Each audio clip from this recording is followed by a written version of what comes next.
4 lembar uang kertas Rp5.000, nama pena Rukata. Bab 1. Kutemukan buku tabungan. Bun, uang bulanan ada di meja dalam kamar ya. Ayah berangkat kerja dulu. Aku sedang mencuci pakaian, menoleh ke arah suami dengan senyuman manis serta menganggukkan kepala. Ada bonus buat beli keperluan bunda seperti make up mungkin? Suami berkata dengan mengedipkan salah satu matanya. Sudah menjadi kebiasaan ia saat menggodaku. Jangan lupa beli sesuai yang bunda butuhkan. Jadi sisanya masih bisa buat pegangan bunda untuk hal lain. Tambahnya lagi, ketika akan melangkahkan kaki meninggalkan kamar mandi, tempat aku sedang mencuci pakaian. Aku mencuci tangan, menemui suamiku di luar rumah yang sudah berada di atas motor. Suatu kewajibanku yang selalu aku lakukan saat dia akan berangkat bekerja, yaitu mencium tangan suami. Ia lantas melajukan motornya perlahan menuju arah sekolah menengah pertama, tempat di mana ia mengajar sebagai guru seorang PNS. Kemudian, aku beranjak masuk ke dalam rumah dengan menutup pintu. Langkah kaki terayun ke arah kamar. Ku ambil dan ku buka amplop yang berisi uang bulanan dari suamiku. 7 lembar uang 100.000.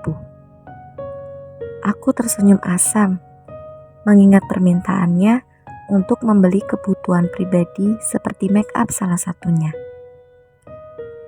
Benar sih, ia memberikan lebihan uang 100.000 karena untuk sehari-harinya ia memberikan aku jatah belanja senilai Rp20.000. Untuk belanja dan uang jajan anak kami saja, uang pemberian Mas Bim Bim kurasa tidak cukup. Untungnya orang tuaku memberikan jatah beras setiap bulannya untuk kebutuhan pokok kami. Sehingga beras setiap harinya aku tak perlu memikirkan untuk membelinya di warung. Aku tak pernah tahu berapa gaji utuh yang diterima suamiku setiap bulannya. Karena setauku, dia masih memiliki cicilan pada saat sebelum kami menikah. Dan setelah menikah, Mas Bimbi menambah utang untuk membeli sepetak tanah yang katanya untuk investasi. Tanah tersebut dikelola oleh mertuaku. Sedangkan uang sertifikasi yang diterima tiap 3 bulan sekali, kami sepakat untuk menyimpannya di bank, untuk jaga-jaga jika ada kebutuhan mendadak. Untuk memenuhi kebutuhan sehari-hari, aku bekerja paruh waktu sebagai pelayan di restoran. Selain itu, aku juga membuka usaha dagang masakan di rumah saat jam suamiku mengajar. Selebihnya, aku juga membuat beraneka macam kue yang aku titip-titipkan ke warung. Dan alhamdulillah, hasilnya bisa ditukar dengan keperluan dapur. Semua aku jalani dengan ikhlas, meskipun berat kurasa. Karena aku percaya bahwa suamiku sudah memberikan yang terbaik untuk kami. Hanya saja, kemampuannya dalam memberikan nafkah hanya sebatas ini. Gaji ayah cuma Rp1 juta, Bun, buat nabung simpanan hari raya di koperasi Rp200.000. Sisanya untuk ongkos ayah beli bensin. Makanya, kamu harus terima jika ayah sering nginep di rumah ibu yang lebih dekat dengan sekolahan. Untungnya ayah tidak merokok. Ayah yakin Bunda bisa mengatur keuangan keluarga kita dengan baik. Begitu yang selalu diucapkan suamiku saat aku sedang mengeluh. Dan aku selalu mempercayainya, sebab aku yakin suamiku adalah pria yang sangat baik, taat dalam ibadah, serta memiliki jiwa sosial yang tinggi. Selama ini keluarga Mas Bimbi menganggap aku hidup bahagia bersama anaknya yang bersuamikan ia sebagai seorang PNS saat sebelum menikah. Mereka mengira bahwa semua kecukupan yang aku dapatkan adalah hasil gaji dari suamiku yang diberikan padaku. Aku aku tak pernah menjelaskan apapun kepada mereka. Karena bagiku, kewajiban seorang istri adalah menjaga marwah keluarga. Tak semestinya aku menceritakan tentang rumah tanggaku kepada orang lain, sekalipun itu bagian dari keluarga besar kami.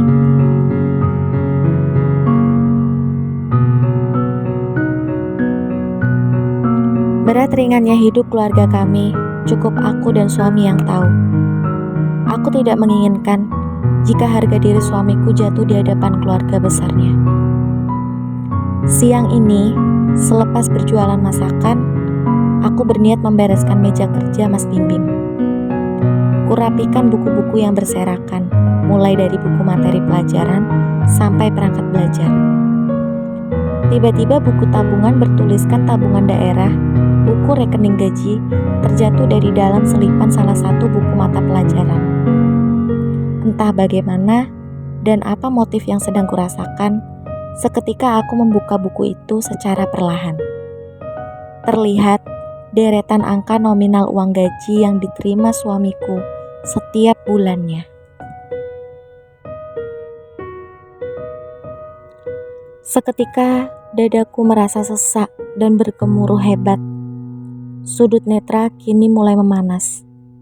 Ku teliti satu persatu deretan angka yang tertera pada baris tiap bulannya. Aku mulai terkejut dan terjatuh lemas di atas lantai. Isak tangis mulai keluar dari bibir ini. Sekali lagi, kulihat transaksi uang yang setiap bulannya diterima suamiku. Dari data yang tertera dalam buku rekening yang sedang kugenggam erat. Semua itu aku lakukan untuk memastikan lebih jelas lagi apakah aku salah melihat atau tidak.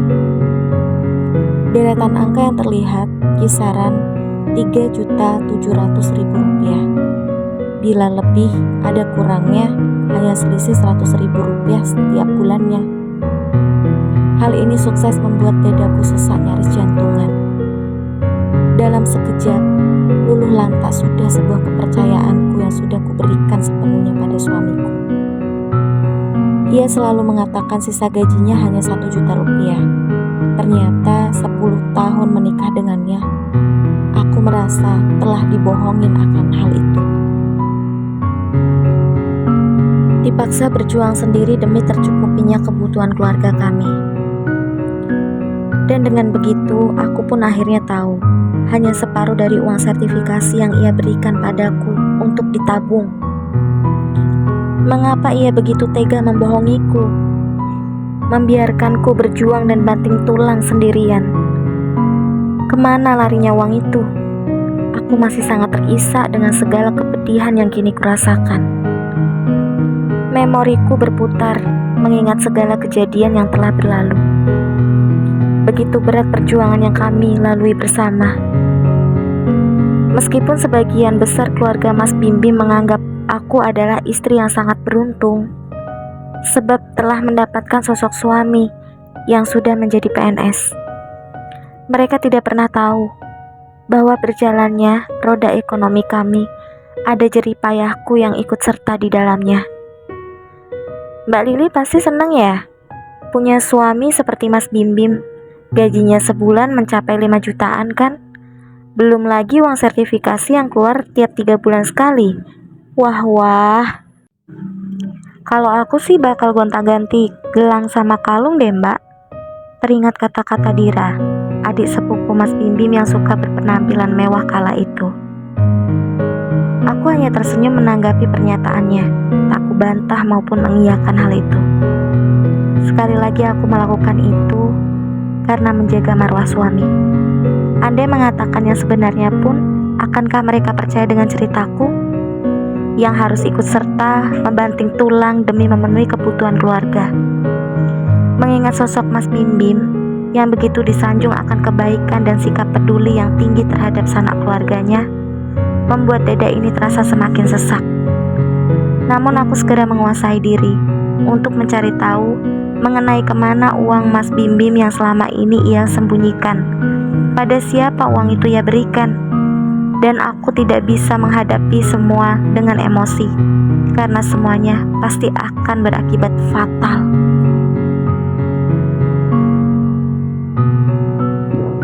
Lagi-lagi ucapan keluarganya yang aku takutkan. Sejujurnya selama ini, segala ucapan yang keluar dari mulut keluarga Mas Bimbim, terutama ibu Mas Bimbim, serta kakak perempuan satu-satunya, selalu menggoreskan luka dalam relung hati. Namun tidak pernah sama sekali mulut ini membalas apa yang mereka katakan. Karena takut. Sebab merekalah orang tua yang wajib aku hormati. Karena mau bagaimanapun, melalui rahim ibu mertuakulah Mas Bimbim dilahirkan. Biarkan Bimbim pulang ke rumah ibu. Kasihan juga jika Bimbim harus bolak-balik ke rumahmu. Sedangkan perjalanan yang harus ditempuh kurang lebihnya sekitar 5-6 jam, bukan? Aku sendiri tidak tega melihat adikku satu-satunya harus kecapean bolak-balik ke rumah. Lagian rumah ibu jauh lebih dekat dibanding rumah kalian. Kata-kata itu keluar dari mulut Mbak Nuna, yaitu kakak perempuan satu-satunya Mas Bimbim.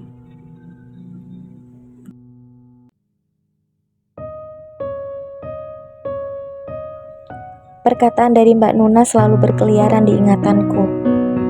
Kala itu aku sedang hamil 7 bulan anak pertama. Entah aku yang terlalu baperan, atau memang perkataan itu yang memang terlalu menusuk. Seolah ada sesuatu yang terlalu menjerat dalam hati ini. Namun aku sendiri tidak bisa berbuat apa-apa. Tapi kan Mbak tahu sendiri bahwa aku sedang hamil. Apa hubungannya antara kepulangan Bimbim dengan kehamilanmu itu? Kamu tidak sadar bahwa aku ditinggal merantau oleh suamiku. Bahkan pulangnya belum tentu bisa diperkirakan setahun sekali. Tapi buktinya aku baik-baik saja kan? Semua itu tergantung dari kita sebagai seorang istri. Jangan lemah meskipun kita perempuan. Toh Bimbim hanya aku minta untuk pulang ke rumah ibu kok, bukan ke rumah wanita lain, bukan? Salahkah jika istri sedang hamil ingin selalu ditemani suaminya? Ucapan yang keluar dari mulut Mbak Nuna benar-benar membuatku lemah tak berdaya.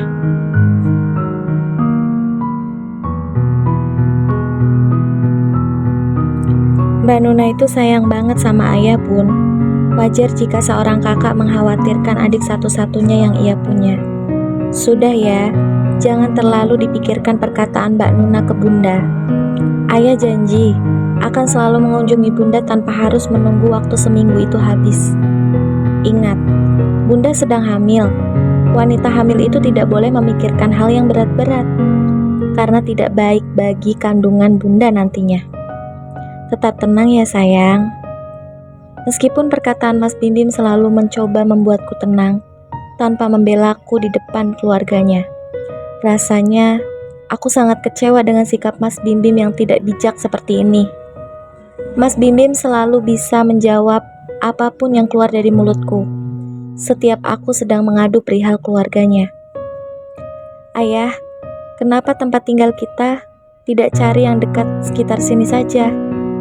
Toh, ayah pulang ke rumah ibu juga. Perjalanannya menempuh waktu 1,5 jam kan?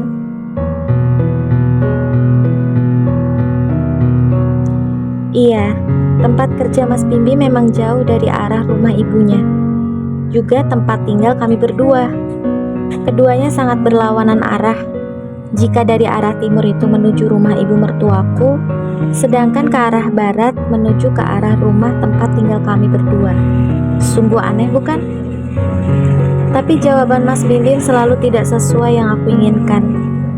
Mas Bimbim hanya menjawab bahwa dirinya tidak bisa jauh dari lingkungan rumah tempat tinggal kami berdua. Di sisi lain, ia juga mengatakan bahwa memang benar adanya rumah ibunya lebih dekat dari tempat ia bertugas dibanding rumah tempat tinggal kami sekarang ini. Ya sudah kalau begitu, aku ikut denganmu untuk tinggal di rumah ibu ya. Kamu kan tahu kalau aku sedang hamil. Aku hanya ingin selalu bersamamu ya, ucapku dengan merajuk kepada Mas Bimbim. Sebaiknya jangan deh Bun, itu terlalu beresiko. Bagaimana dengan pekerjaanmu di sana? Belum tentu juga ada yang menggantikan posisimu, bukan? Kamu tidak bisa egois. Kamu harus pikirkan lagi konsekuensinya ke depan.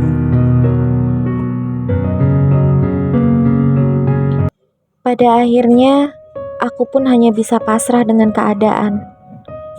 Kepulangan Rifki, putra pertama kami dari sekolahnya, membuat aku tersadar dari lamunan itu. Ia kaget melihat kondisiku yang sepertinya sedang murung, hingga meneteskan air mata yang membasahi pipi ini. "Bunda, kenapa? Apakah ada yang sedang Bunda pikirkan hingga membuat Bunda menangis?" tegurnya dengan mengusap air mata yang membasahi pipiku. Kebetulan sekali aku sedang duduk berhadapan di depan televisi yang sedang menyala. Hal itu bisa aku jadikan sebagai alasan kepada putraku. "Iya sayang, Bunda baru saja menonton sinetron dengan kisah yang sangat menyedihkan, sehingga membuat air mata Bunda bercucuran seperti ini," jawabku berbohong, dengan mengambil tas yang melekat di pundaknya. Aku tidak ingin putraku yang sedang berusia 10 tahun harus mengerti semua cerita kisah perjalanan hidupku dengan ayahnya semasa ia masih dalam kandungan.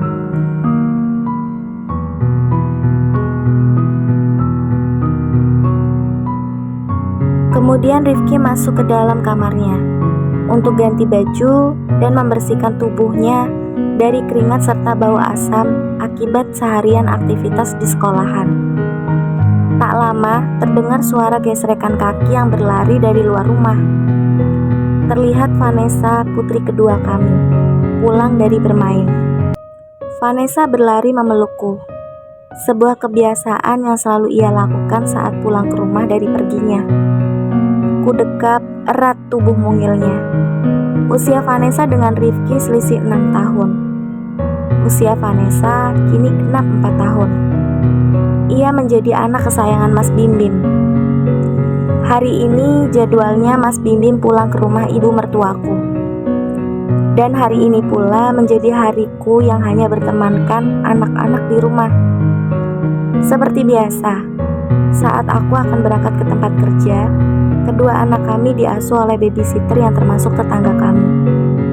Gaji babysitter yang aku minta untuk menjaga kedua anak kami sama sekali tidak sepeser pun meminta dari hasil gaji Mas Bim Bim. Aku yang membayarnya dengan hasil kerja kerasku sendiri. Namanya Mbak Tari. Iya, Mbak Tarilah yang sudah menjaga anak-anakku. Aku sudah membuatkan jadwal untuk Mbak Tari. Sekiranya jam berapa ia bekerja sebagai babysitter di rumahku. Sebenarnya tempat yang aku tinggalin sekarang bersama keluarga kecil kami adalah rumahku. Rumah hasil pemberian orang tuaku yang dibangun saat aku sedang mengandung Rifki 1 bulan.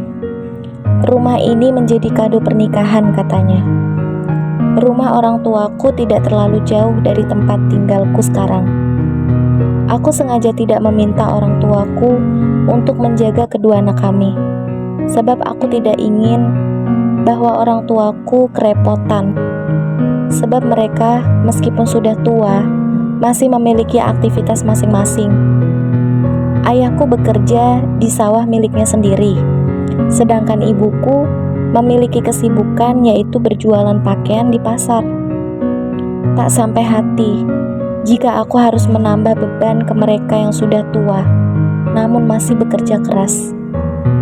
Di sisi lain, aku tidak ingin jika kedua orang tuaku mengetahui jika aku meskipun sudah bersuamikan seorang PNS, masih harus bekerja di luar sana sebagai pelayan restoran. Sebaiknya aku tidak langsung menanyakan perihal buku tabungan yang kutemukan tadi siang. Berhubung Mas Bim Bim sedang pulang ke rumah ibunya juga, aku akan menunggu waktu yang tepat untuk menanyakan hal ini. Aku kini melanjutkan aktivitasku di restoran tempat aku bekerja. Ponsel berbunyi menandakan pesan masuk yang kuterima adalah sebuah pesan dari suamiku. Suamiku memberikan kabar bahwa ia akan pulang ke rumah di mana tempat kami tinggal. Suamiku akan menjemputku di tempat kerjaku. Hati ini sejenak terasa sangat bahagia dan lega mendengar kabar dari suami yang akan pulang ke rumah kami. Aku tersenyum sumringah mengenai itu. Aku melanjutkan kembali kesibukanku di tempat kerja sembari menunggu jam pulang. Malam telah tiba, jam menunjukkan pukul 20.00 WIB. Waktunya aku sudah habis di tempat kerja. Aku bergegas keluar meninggalkan tempat itu. Terlihat suamiku ternyata sudah standby di depan restoran. Langkah kakiku melaju perlahan mendekatinya dengan bertaburan senyum yang menghiasi wajahku yang terlihat sangat lelah.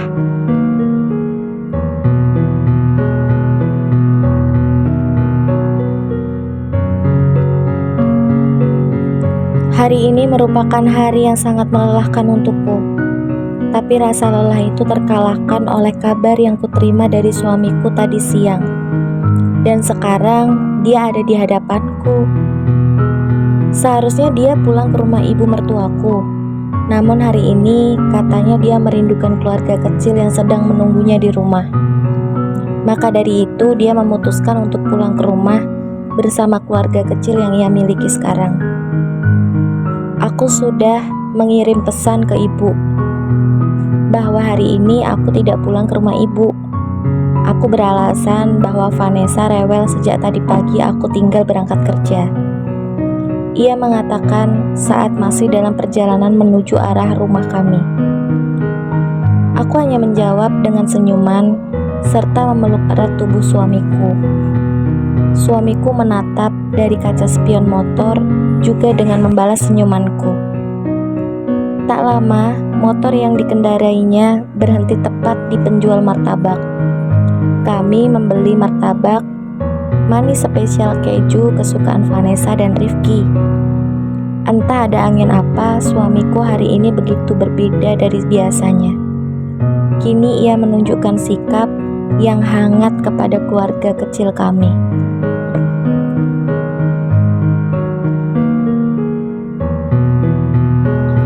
Selesai membeli martabak manis, kami berdua kembali melajukan perjalanan ke arah rumah. Rasanya suamiku tak sabar untuk memeluk Vanessa dengan erat. Suatu kebiasaan yang selalu ia lakukan setiap ia pulang kerja saat pulang ke rumahku. Sesampainya di rumah, ternyata Vanessa dan Rifki masih belum tidur. Keduanya asik menonton televisi film kesukaan mereka. Hingga tidak sadar bahwa kedua orang tuanya pulang bersamaan. Setelah Vanessa sadar, di belakangnya ada ayahnya, Vanessa langsung memeluk manja tubuh Mas Bimbim. Begitupun yang dilakukan oleh Rifki. Rifki terkejut melihat ayahnya pulang ke rumah. Karena seperti biasanya, Rifki hafal jadwal ayahnya pulang ke rumah dan ke rumah neneknya. Tumben ayah pulang kemari. Kita sangat senang sekali ayah. Malam ini pulang ke rumah. Iya, gak tahu ada angin apa yang membawa ayah pulang sekarang. Intinya ayah rindu sama kalian. Jawaban dari Mas Bimbim membuat Rifki dan Vanessa nampak bahagia sekali. Lalu kedua anak kami pun segera menyantap martabak pemberian ayahnya. Melihat keceriaan keduanya membuat Mas Bimbim nampak lega. Mas Bimbim melangkahkan kakinya perlahan ke arah kamar untuk mandi dan membereskan berkas di meja kerja. Aku menunggu Mas Bimbim secara bergantian. Mbak Tari pun pamitan pulang sebab jam kerjanya sudah selesai. Aku membereskan mainan Vanessa yang berserakan di lantai dibantu oleh Rifki. Kemudian aku menyiapkan makanan untuk makan malam, serta membuatkan secangkir kopi untuk Mas Bimbim sebelum aku tinggal mandi nanti. Usai semua itu, Mas Bimbim keluar dari kamar, menuju ke arah kamar Rifki, juga kamar Vanessa secara gantian. Sebab di ruang semula tidak terlihat Vanessa dan Rifki di sana. Kini aku melanjutkan untuk bebersih badan, mandi sebelum menemani suamiku untuk makan malam. Selesai mandi, aku menyiapkan makan malam untuk kami santap bersama. Mas Bimbim sudah menunggu di meja makan dengan memainkan ponselnya. Makanan sudah siap ya, Ayo kita makan sebelum keburu dingin. Tegurku terhadapnya yang masih saja memainkan ponsel. Mas Bim Bim langsung memberhentikan kesibukannya dengan ponsel itu dan melanjutkan untuk makan malam berdua bersamaku. Selesai makan malam, kami berdua bersama menuju ke arah ruang depan televisi. Kami saling menyediakan waktu malam untuk menonton film drama Korea yang biasa kami tonton. Dengan ditemani secangkir kopi dan martabak di atas meja depan kami duduk santai. Aku sengaja menunggu momen yang pas untuk menanyakan hal yang masih aku simpan dengan baik. Aku menyusun bahasa untuk menanyakan soal gaji. Lebih tepatnya, menginterogasi. Aku kembali melangkahkan kaki menuju kamar. Kemudian, aku kembali menemunya di ruang TV. Yah, saat beberes tadi siang, aku menemukan ini. Ku berikan buku rekening miliknya. Mas Bim Bim terlihat pucat setelah melihatnya. Tangannya pun gemetar saat memegang benda yang telah kuberikan padanya. Bunda nemuin ini di mana? Tanya Mas Bim Bim saat sudah memegang benda di tangannya. Kak, kamu sudah melihat isinya? Tanya ia kembali dengan nada terbata-bata. Di dalam salah satu buku mata pelajaran. Sudah, jawabku dengan santai.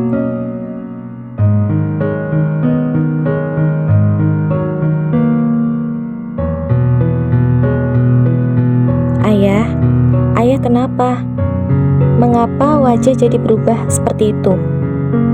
Apa semua karena isi buku itu kah? Tentang isi buku yang berbeda dengan apa yang kamu ceritakan padaku.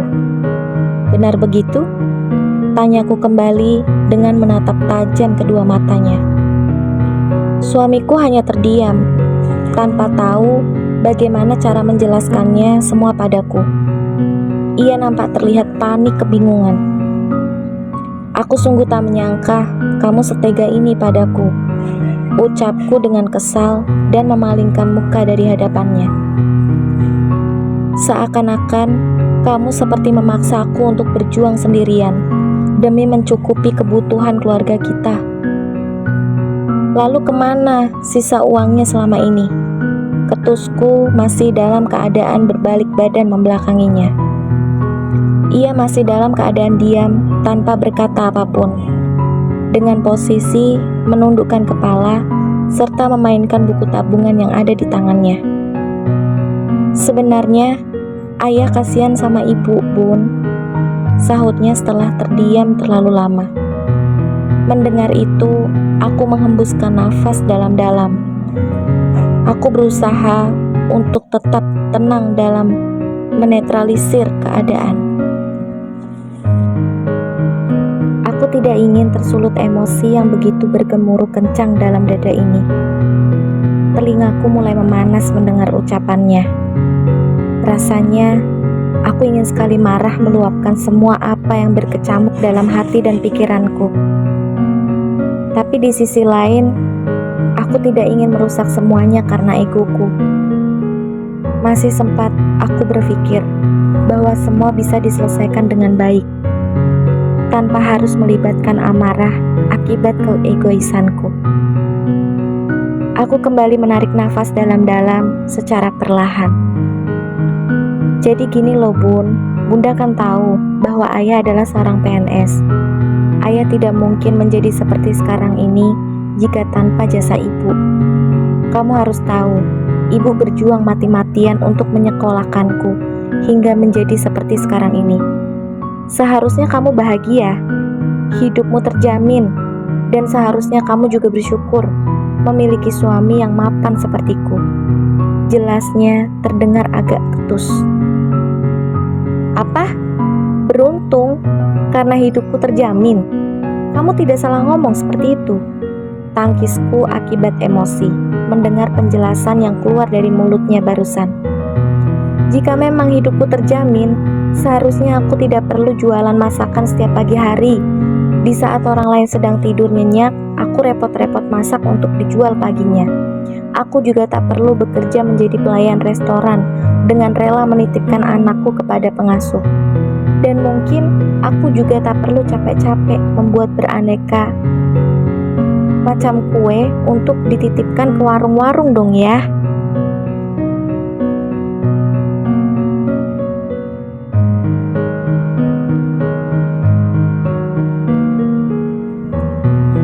Kurasa perdebatan ini tidak ada habisnya. Dia selalu menyudutkanku, bahkan menyalahkanku, bahwa semua yang kulakukan itu atas kemauanku sendiri, bukan dia yang memintanya. Suasana jadi makin memanas akibat keegoisan masing-masing. Aku sangat tidak menyangka bahwa suamiku yang sering bertutur kata dengan lembut mampu membuka suara dengan menuangkan berbagai macam kata-kata yang sangat menusuk hati ini. Aku kembali berbalik ke arahnya dengan menjelaskan apa yang aku pendam selama ini dengan tujuan supaya dia dapat mengerti serta memahami posisiku sebagai seorang istri. Mas Bim, kamu harus tahu bahwa seorang istri wajib kamu nafkahi dengan layak. Apakah kamu tidak sadar kalau uang suami juga uang istri? Bahkan aku tak pernah melarang jika kamu akan memberi uang ke ibu. Tapi tolong, hargailah aku sebagai seorang istri. Kamu harus paham dengan keadaanku. Aku ini masih sah menjadi istrimu, tapi semua hal yang aku lakukan seolah seperti aku sedang hidup sendirian. Kamu lihat, ibu hidup berkecukupan, bahkan lebih-lebih. Sedangkan aku yang terlihat banting tulang membantu perekonomian keluarga kita, sama sekali tak terlihatkah oleh matamu? Terangku terisak dalam tangis yang begitu menyesak dada akibat segala ucapannya tadi.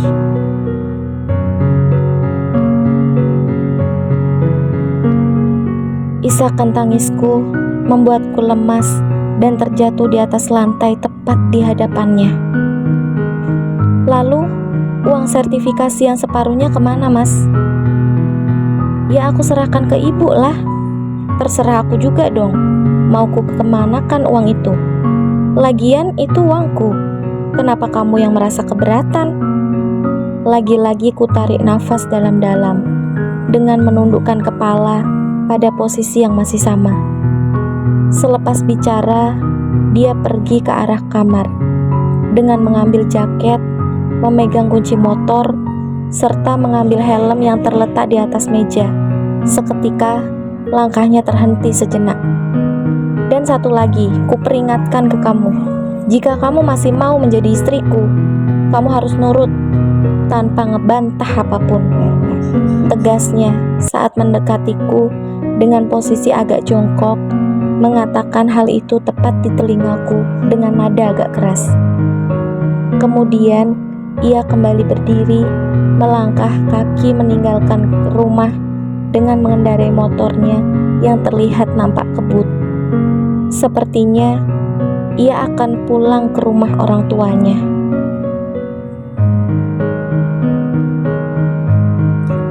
To be continue. Jangan lupa untuk subscribe dan tekan tombol lonceng ya, supaya bisa langsung mendapatkan notifikasi updatean terbaru kami pada setiap episodenya. Thanks for watching. Sampai jumpa di lain waktu. Sahabat Ruk Kata, salam kenal. Semoga kalian bisa menikmati cerita-cerita setiap episodenya dengan baik. Pesan dari bab 1 adalah bahwa dalam rumah tangga, suami dan istri harus berkomitmen dalam rasa kejujuran, keterbukaan satu sama lain. Entah itu dari hal sekecil apapun, agar tidak ada perselisihan di antara keduanya.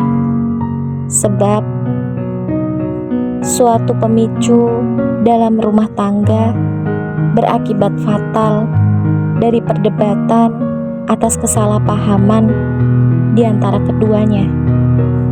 Terima kasih.